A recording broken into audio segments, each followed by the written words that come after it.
నువ్వేదో కమిటీ చేసినావు, ఈ కమిటీలు జాంతానాయి. పిల్లలు ఒకటే చెప్తుండ్రు, కమిటీలు వద్దు. కమిటీ దేనికోసం? స్కిల్ యూనివర్సిటీలో కలపడం కోసం కమిటీ. కలవడానికే మేము సిద్దంగా లేము.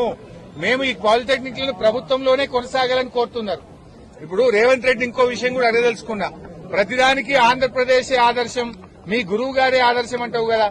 ఆ ఆంధ్రప్రదేశ్ లోనే పాలిటెక్నిక్లను స్కిల్ యూనివర్సిటీలో కలిపి పొరపాటైందని, పిల్లల భవిష్యత్తు దెబ్బతింటదని నాలుక గర్చుకొని ఇప్పుడు ఆ పాలిటెక్నిక్లను తిరిగి స్కిల్ యూనివర్సిటీ నుంచి హైయర్ ఎడ్యుకేషన్ లో కలపడం జరిగింది. వాపస్ తెచ్చుకున్నారు. మరి మీ గురువు గారు నీ ఆదర్శంగా ఉండే ఆంధ్రప్రదేశ్ వెనక్కు తీసుకుంది కదా, నువ్వు కూడా వెంటనే వెనక్కు తీసుకోవాలని చెప్పి మేము డిమాండ్ చేస్తా ఉన్నాం. ఢిల్లీలో కూడా ఇది ఫెయిల్ అయింది. ఢిల్లీలో కూడా పాలిటెక్నిక్ స్కిల్ యూనివర్సిటీలో కలిపితే అక్కడ కూడా ఫెయిల్ అయి ఢిల్లీ ప్రభుత్వం కూడా వెనక్కు తీసుకున్నది. మరి ఢిల్లీలో ఫెయిల్ అయింది, ఆంధ్రప్రదేశ్ లో ఫెయిల్ అయినాక ఇక్కడ ఎందుకు చేస్తున్నావు?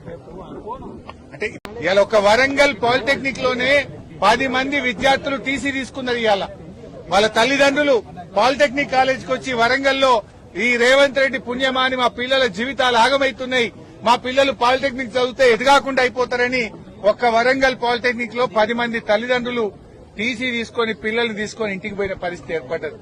రేవంత్ రెడ్డి ఇప్పటికైనా కళ్లు తెరువు, చిల్లర బేసిజాలకు పోకు. నువ్వు కళ్లు తెరిచి వెంటనే జీవో 97 రద్దు చేయాలని, పాలిటెక్నిక్లను యథావిధిగా ప్రభుత్వంలోనే నడపాలని చెప్పి మేము డిమాండ్ చేస్తా ఉన్నాం.